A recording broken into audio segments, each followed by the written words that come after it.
Hello everyone, आप सभी को कर्ण अकेडमी में स्वागत है। दोस्तों, आज हम लोग देखेंगे प्रकाश, परावर्तन तथा अपवर्तन, चैप्टर नंबर 9 नए बुक के अनुसार, और पुराने बुक के अनुसार ये चैप्टर नंबर 10 है। फिजिक्स के ये हमारा पार्ट है जिसमें हम लोग इस वीडियो में देखेंगे अभ्यास प्रश्न उत्तर। पार्ट 1 होगा इस अभ्यास प्रश्न उत्तर का, जिसमें हम लोग देखेंगे प्रश्न संख्या 1 से लेकर 6 तक पूरा व्याख्या के साथ, बहुत अच्छे एक्सप्लेनेशन के साथ। और इसके बाद हम लोग क्वेश्चन नंबर 7 से नेक्स्ट वीडियो में देखेंगे। ठीक है, तो चलिए शुरू करते हैं हम लोग इस वीडियो को। पहला प्रश्न हमारा है कि निम्न में से कौन सा पदार्थ लेंस बनाने के लिए प्रयुक्त नहीं किया जा सकता है। प्रश्नों को पढ़ना बहुत आपको सीखना पड़ेगा। प्रश्नों को अगर पढ़ लिए बच्चे से तो आपका ऐसा ही उत्तर आधा हो गया, 50%। यहाँ पे आप पढ़ते टाइम अगर अच्छे से नहीं पढ़ेंगे तो नहीं किया जा सकता। तो यहाँ पे बहुत ज़्यादा बच्चे डाउट होते हैं, नहीं की जगह क्या कर लेते हैं कि प्रयुक्त किया जा सकता है ना। तो ध्यान से पढ़ना है, नहीं किया जा सकता क्वेश्चन में पूछा गया है। ठीक है, तो देखो, अगर आप देखोगे ना जल, तो जल एक लेंस की भांति बिहेव करता है। तो ये तो हमारा ऑप्शन नहीं होगा, इसको हम लोग एलिमिनेटिंग मेथड से करेंगे। कांच, कांच को तो बना ही होता है। ठीक है, तो ये भी नहीं होगा। ठीक है, अगला हमारा जो ऑप्शन है सी, ये प्लास्टिक्स, प्लास्टिक्स यूज किया जा सकता है लेंस को बनाने के लिए। लेकिन यहाँ पर अगर देखोगे ऑप्शन से डी, ये मिट्टी, मिट्टी तो कतई नहीं हो सकता है, क्योंकि मिट्टी का लेंस कभी हो नहीं सकता। ठीक है, तो ऑप्शन डी हो जाएगा। ये आपको कॉमन सेंस होना चाहिए, देख के ही आपको लग जाएगा कि कैसा इसका आंसर क्या होगा। ठीक है, ये तो पहला क्वेश्चन था, आसान सा। अब आगे क्वेश्चन को हम लोग देखते हैं। क्वेश्चन नंबर 2, इस क्वेश्चन नंबर 2 में कहा गया है किसी बीम, भाई मेरे पढ़ना बढ़िया से, बीम का मतलब यहाँ पे हमारा हो जाएगा वस्तु। ओके, ठीक है, वस्तु का अवतल दर्पण द्वारा बना प्रतिबिंब। यहाँ पे आपको मेंशन किया गया अवतल दर्पण, है ना। यहाँ पे हो सकता है उत्तल दर्पण, आपको उत्तल लेंस, अवतल लेंस, ये ध्यान में रखना है कि क्वेश्चन में क्या कह रहा है, केयरफुली इसको पढ़ना है।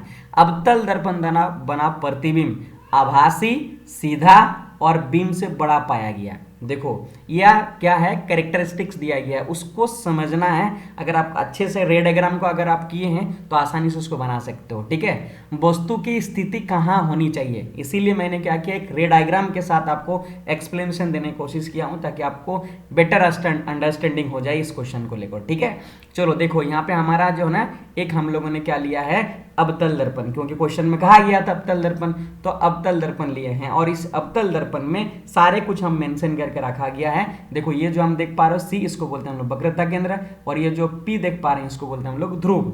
ओके, दूसरा ये जो हमारा एफ जो देख पा रहे हैं इसको हम लोग बोलते हैं मुख्य फोकस, है ना। और ये वस्तु लिया गया ए बी। ओके, और ये एम और एन हमारा यहाँ पे अवतल दर्पण दिखाया गया, और यहाँ पर इस वस्तु से जो बना प्रतिबिंब है वो दिखाया गया है, ये वस्तु ए बी और इसका प्रतिबिंब ए डैश बी। ठीक है, प्रतिबिंब मतलब उसका इमेज, समझो बात को। ध्यान में रखने वाला आसान बात, यह ट्रिक समझ के रख लो कि हमेशा हमेशा अवतल दर्पण में मेरे भाई, अवतल दर्पण में एक ही जगह है जहां पर आपको सीधा प्रतिबिंब बनता है और आभासी बनता है। अदरवाइज जहां पर भी रखोगे अवतल दर्पण के आगे में, वो हमेशा हमेशा वास्तविक होगा और उल्टा होगा। एक ही जगह है, तो इसको आसान हो सकता है कि आप याद रख लो कि आप मुख्य फोकस और ध्रुव के बीच में अगर रखेंगे वस्तु को अवतल दर्पण में, तब उस अवतल दर्पण द्वारा बना उस वस्तु का प्रतिबिंब हमेशा क्या होगा, दर्पण के पीछे बनेगा और उस वस्तु से बड़ा बनेगा और सीधा बनेगा। और अवतल दर्पण में ऐसे इन जनरल अगर देखें जाए, हर जगह हमेशा हमेशा क्या बनता है, उल्टा बनता है और सीधा बनता है, सॉरी उल्टा बनता है और वास्तविक बनता है। ठीक है, और एक ही जगह है जो आभासी और सीधा बनता है। समझ में आ गया होगा। तो आप बताओ आंसर, आप खुद ही बता सकते हो। तो आंसर हमारा क्या हो जाएगा, ऑप्शन डी, दर्पण के ध्रुव। ओके, ध्रुव यानी पी और मुख्य फोकस एफ, तो ये पी और एफ के बीच में वस्तु को रखा जाएगा, तो हमारा क्या होगा, वो आभासी, सीधा और बीम से बड़ा पाया जाएगा। ठीक है, तो ऑप्शन डी इसका करेक्ट आंसर हो जाएगा। ओके, उम्मीद करते हैं आप समझ रहे होंगे और आप लाइक करते चलेंगे। अगर आप हमारे चैनल में नए हैं तो चैनल को सब्सक्राइब जरूर करिएगा। ठीक है, अगला वीडियो भी आएगा क्वेश्चन नंबर 7 से। ठीक है, और एक वीडियो सबको मार्च करके हम बना देंगे ताकि सारे आपको एक ही वीडियो में मिल जाएं। लेकिन आप थोड़ा थोड़ा सा करके सीख लो, पहले एक एक क्वेश्चन को समझो, है ना। चलिए हम क्वेश्चन बनाते हैं। नेक्स्ट क्वेश्चन बोला है किसी बीम का बोला वास्तविक और समान साइज, वास्तविक बनेगा, समान साइज का बनेगा। प्रतिबिंब प्राप्त करने के लिए बीम को कहाँ, देखो ये देखो उत्तल लेंस बोला, उत्तल लेंस के सामने कहाँ रखें, तब जाके हमारा वो समान साइज का वास्तविक बनेगा उत्तल लेंस में। ठीक है, तो देखो यहाँ पे उत्तल लेंस लिया गया है और इस उत्तल लेंस में हम लोग क्या किए हैं, वस्तु को कहाँ पे रखें, 2f1 पर। क्लियर है, और यहाँ पे 2f2 पर वस्तु का प्रतिबिंब बन रहा है। आप यहाँ पे देख सकते हो ये जो हमारा प्रतिबिंब AB है उतना ही ऊंचाई का है जितनी ऊंचाई की वस्तु है, इसका प्रतिबिंब यहाँ देखो, ये वस्तु हमारा AB और इस वस्तु का प्रतिबिंब हमारा A'B, और दूसरा यहाँ पे देखो हमारा उल्टा बन रहा है। क्या बन रहा है, उल्टा बन रहा है। तो हम जानते हैं कि हमारा ये प्रॉपर्टीज है कि उत्तल लेंस में उल्टा ही बनता है। ठीक है, लेकिन कहाँ रखा गया पूछा गया है ना, तो देखो ये हमारा फोकस एक f2 है और ये f1 है। तो अगर आप यहाँ से देखोगे तो f1 एक है और दूसरा यहाँ पे f1 के बीच में और थोड़ा सा दूरी है, उतना ही दूरी पर 2f1 है, मतलब समान दूरी पर होती है। इसीलिए हम कह सकते हैं फोकस दूरी की दोगुनी दूरी पर। तो हमारा ऑप्शन बी करेक्ट आंसर हो जाएगा इस क्वेश्चन का। आशा करते हैं आप समझ गए होंगे क्वेश्चन को। चलिए हम नेक्स्ट क्वेश्चन की ओर मूव करते हैं।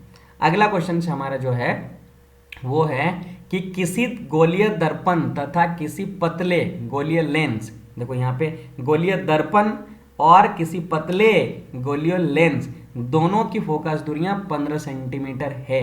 दर्पण तथा लेंस संभवतः याद रखना कि यहाँ पे दर्पण और लेंस दोनों ही फोकस दूरी 15 सेंटीमीटर की है, तो दर्पण क्या होगा और लेंस क्या होगा, याद रखना ये दोनों ही होंगे, क्या दोनों ही अवतल होंगे, ये लेंस भी अवतल होंगे और आपका दर्पण भी अवतल होंगे 15 सेंटीमीटर की दूरी पर। ठीक है, चलिए अगला क्वेश्चन हमारा question number 5। Okay, question number 5 है किसी दर्पण से आप चाहे कितनी दूरी पर खड़े हो, मतलब दर्पण से वस्तु को आप कहाँ भी रखो, कहीं पर भी रखे हो, आपका प्रतिबिंब सदैव, सदैव मतलब हमेशा भाई, हमेशा सीधा प्रतीत होता। संभवतः दर्पण क्या होगा, एक तो आप लोग समतल दर्पण के बारे में पढ़े होंगे। समतल दर्पण में सीधा सा हम लोग जानते हैं, और आप लोग घर पे जो यूज कर रहे हैं प्रैक्टिकली समझो कि अगर जो घर पे आप यूज कर रहे हैं उसको क्या बोलते हैं हम लोग, समतल दर्पण। और उस समतल दर्पण में भी हमेशा क्या बनता है, सदैव, है ना, क्या बनता है, सदैव वो हमारा सीधा ही बनता है। एक तो हमें ये भी होता है सदैव सीधा बनता है, तो हमें यहाँ समतल दर्पण में भी बनता है। पूछा नहीं है उत्तल दर्पण अवतल में, पूछा गया कौन है हुआ, तो समतल दर्पण में हमेशा सीधा बनता है। ठीक है, और हम लोग पढ़े हैं कि अवतल दर्पण में एक ही जगह है जो सीधा बनता है और आभासी बनता है। समझ में आया, वो कहाँ पे, हम लोग अभी पढ़े कि फोकस और क्या होना चाहिए, पी के बीच में होना चाहिए। और उत्तल दर्पण में हमेशा हमेशा सीधा बनता है। ये अगर प्रॉपर्टीज याद है तो क्वेश्चन बना पाओगे। तो हम क्या जान रहे हैं कि जो हमारा उत्तल दर्पण है ना, उत्तल दर्पण है, इस उत्तल दर्पण में हमेशा सीधा बनता है, हमेशा सीधा बनता है, और हमारा समतल दर्पण में भी। तो यहाँ पे आपका आंसर जो हो जाएगा या तो समतल दर्पण या तो उत्तल दर्पण, यानी ऑप्शन डी करेक्ट आंसर हो जाएगा इस क्वेश्चन का। चलिए हम लोग नेक्स्ट क्वेश्चन की ओर मूव करते हैं, क्वेश्चन नंबर 6, और इस वीडियो का अंतिम प्रश्न होंगे हमारा। बोला किसी शब्दकोश में पाए गए छोटे अक्षरों को पढ़ते समय निम्न में से कौन सा लेंस पसंद करेंगे आप, भाई कौन सा लेंस पसंद करोगे, लेंस पूछा गया, दर्पण नहीं, कौन सा लेंस। और लेंस हम इसलिए यूज कर रहे हैं यहाँ पे क्योंकि वस्तु को बड़ा दिखाने के लिए। बात समझ में आया, तो बड़ा कहाँ पे बनेगा, एक तो हमारा अवतल दर्पण, अवतल उत्तल लेंस जो होता है ना, अवतल लेंस, वो अवतल लेंस में हमारा बड़ा होता है नहीं। तो हम यहाँ तो सीधा सा समझ में आ गया कि अवतल लेंस तो हम यूज करेंगे ही नहीं, तो हम एलिमिनेट मेथड से निकाल लेंगे अवतल लेंस सारे। तो हमारे ये भी नहीं होंगे, मतलब अवतल लेंस ये भी नहीं होंगे और ये भी नहीं होंगे। ओके, तो यहाँ दो ही ऑप्शंस बचेंगे, एक 50 सेंटीमीटर फोकस दूरी का एक उत्तल लेंस है आपका ऑप्शंस में बचा हुआ, और एक 5 सेंटीमीटर फोकस दूरी का एक उत्तल लेंस बचा हुआ आपका ऑप्शंस में, जो आप उत्तर होगा इस क्वेश्चन में, दोनों में से होगा, इसका मतलब हो गया। अब आइए समझिए, अगर मान लीजिए हम जो डिक्शनरी यूज करते हैं वो बहुत छोटा छोटा लिखा रहता है, हम लेंस का क्यों यूज कर रहे हैं, हम लेंस का इसीलिए यूज कर रहे हैं कि वस्तु जो छोटा है ना उसको बड़ा दिखने के लिए। अगर उस वस्तु को हम बड़ा देखना चाहते हैं तो ऑब्वियसली हम क्या करेंगे, लेंस को सामने रखेंगे। तो यहां से सीधा सीधा कॉमन सेंस हो रहा है कि 50 सेंटीमीटर के अगर दूरी पर अगर हम रखते हैं तो हमारा छोटा छोटा ही दिखाई देगा। इसीलिए हम लोग क्या करेंगे, 5 सेंटीमीटर फोकस दूरी का एक उत्तल लेंस यूज करेंगे, ताकि वो जो छोटे छोटे लिखे हुए डिक्शनरी में वो हमको बड़ा बड़ा दिखाई दे। तो ये ऑप्शन सी करेक्ट आंसर हो जाएंगे। ठीक है, ये प्रैक्टिकल टाइप का क्वेश्चन है जो आपको समझना पड़ेगा और आंसर करने होंगे।